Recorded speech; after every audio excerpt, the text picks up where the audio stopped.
Urgent. The Colombian Republic is facing billions of dollar fines for trying to protect their natural beauty. International investment agreements are the agreements that set out the provisions for the protection of the investments for multinational corporations, MNC, and possible dispute mechanisms. The investor protection provisions between Colombia and the UK are contained in the UK-Colombia Bilateral Investment Treaty, BIT, that was signed by both parties in 2014.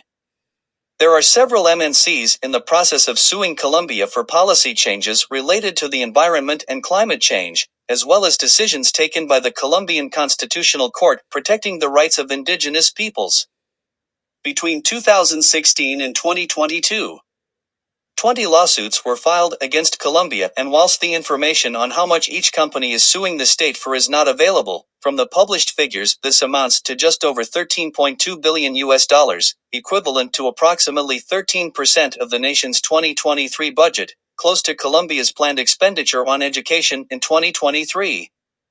The 2022 Intergovernmental Panel on Climate Change report highlighted the risks of ISDS being used to challenge climate policies, for the very prospect of claims being filed against a government creates a regulatory chill, as investor protections generally place enforceable obligations on states, meaning investors can win cases even if they have violated domestic law or other international norms. Environmental protections.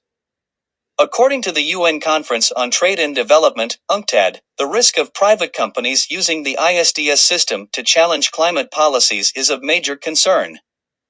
They highlight that reforms to the ISDS mechanism are essential to ensure investment treaties and their dispute resolution systems don't hinder states from achieving a just transition to low-carbon economies. In June 2015, the Colombian government passed a law implementing Colombia's National Development Plan 2014 to 2018. This law, amongst other things, banned exploration for or exploitation of non-renewable natural resources, as well as the construction of oil and gas refineries in the Páramos. According to the Alexander von Humboldt Institute, the Colombian Páramos are high-altitude ecosystems, the most extensive on Earth, and they supply more than 70% of the country's population with water.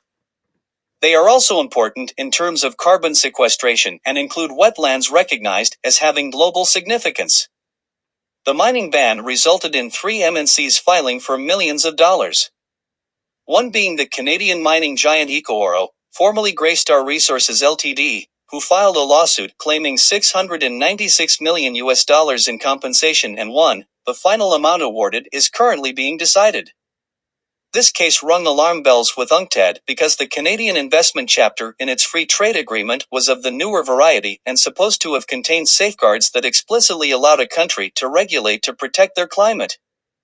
In its assessment of the EcoOro case, it states that this ISDS decision signals that measures taken for the protection of the environment can be challenged and deemed in violation of international investment agreements. 13. 2 other multinational mining companies are in the process of suing Colombia. Galway Gold for $196 million and Red Eagle for $118 million due to the measures adopted to protect the Páramos. States have increasingly raised concerns about the calculation of damages and the award of ever greater sums of compensation in ISDS. The international arbitration regime heavily favors investors who, raising democratic concerns that an implicit or explicit threat of ISDS will result in a regulatory chill with governments delaying action on climate change, failing to protect human and environmental rights, or passing legislation in favor of protecting health. For Colombia specifically, added to this list is the difficulty of implementing some of the measures agreed in the 2016 peace accord, or those that will need to be agreed in the current peace talks. President Petro government is working in a law on equality and social justice designed to raise around $4.4 billion to invest in social spending, through a tax on the income tax of oil and coal companies, and the executive director of the Council of American Companies threatened to sue Colombia in international tribunal if the Petro government's tax reform passed. The relevance of the UK and Colombia Bilateral Investment Treaty. The UK-Colombia bid has an initial treaty term of 10 years, until October 10, 2024, with an automatic renewal for an indefinite term. The treaty includes modalities for unilateral termination, but not for amendments or renegotiation. Termination after 10 years requires a 1-year notice period by the country wishing to terminate it. If the UK-Colombia bid is terminated unilaterally, it has a survival/sunset clause of 15 years. This means that any investments made before the termination notice becomes effective will remain in force for a further 15 years. However, if the bid is terminated by the consent of both parties, it is possible for the parties to decide to neutralize the survival clause, which entails clarifying that, upon termination of treaty by mutual consent, the survival clause expires.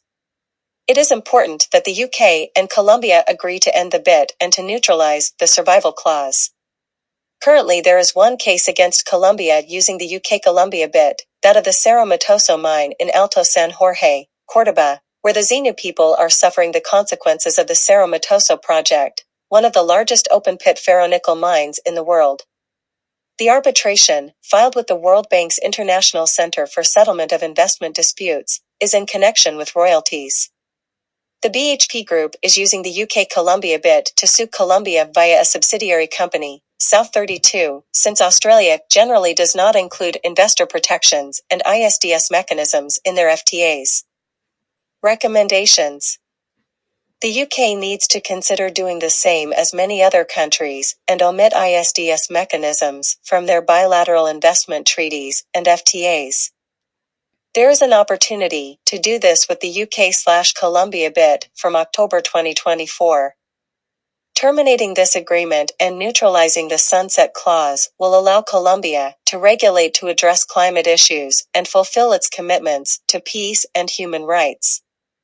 It will also demonstrate that the UK has a real and tangible commitment to support Colombia on climate change and peace. Take part in our campaign when it starts in October and write to and/or meet with your MP about to discuss this and ask them to raise this with the UK government. Ask if their party is committed to neutralize ISDS clauses from the UK bids and FTAs and not to include them in future trade and investment agreements.